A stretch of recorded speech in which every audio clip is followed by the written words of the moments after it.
இயேசுவே உம்மை ஆராதிக்கின்றோம், எம் வாழ்வை உமக்கு அளிக்கின்றோம், உம்மை அன்பு செய்கின்றோம். தாயாம் திரு அவை இன்று நற்செய்தியாளரான புனித மார்க்குவின் திருவிழாவை சிறப்பிக்கிறது.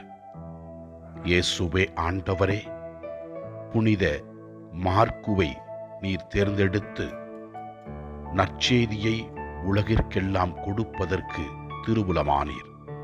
அவர் வழியாக நீர் இந்த உலகத்தில் செய்கிற எல்லா நல்ல செயல்களுக்காக நன்றி கூறுகிறோம்.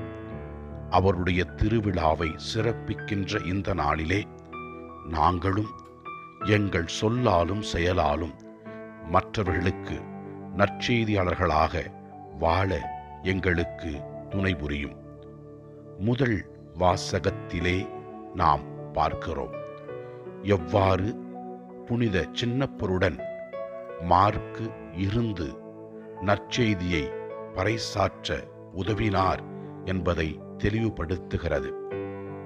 வாழ்க்கை என்னும் கொடையை பெற்ற புனித மார்க்கு ஆண்டவருக்காக தன்னை ஒப்புக் கொடுத்து ஆண்டவருக்காக பணி செய்தார்.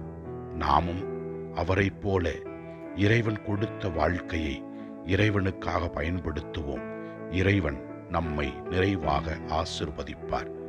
நற்செய்தி வாசகத்திலே நாம் பார்க்கிறோம், ஆண்டவர் இயேசு கிறிஸ்து உலகெங்கும் சென்று படைப்பிற்கெல்லாம் நற்செய்தியை பறைசாற்றுங்கள் என்று தனது சீடர்களுக்கு அறிவித்தார்.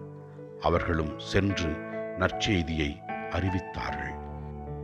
நம்பிக்கை கொண்டோர் பின்வரும் அடையாளங்களை செய்வார்கள். அவர்கள் என் பெயரால் பேய்களை ஓட்டுவார்கள், புதிய மொழிகளை பேசுவார்கள், பாம்புகளை தம் கைகளால் பிடிப்பார்கள், கொள்ளும் நஞ்சை குடித்தாலும் அவர்களுக்கு தீங்கிழைக்காது, நோயாளிகள் மீது கைகளை வைத்து ஜெபிக்கும் பொழுது அவர்கள் நலம் பெறுவார்கள் என்று நற்செய்தி கூறுகிறது. இதனை உணர்ந்து நாம் ஆண்டவரின் நற்செய்தியாளர்களாக வாழ்வோம். இறைவன் நம்மை நிறைவாக ஆசீர்வதிப்பார்.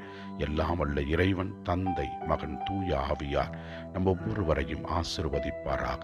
இயேசுவுக்கு புகழ். மரியே வாழ்க. ஆமென்.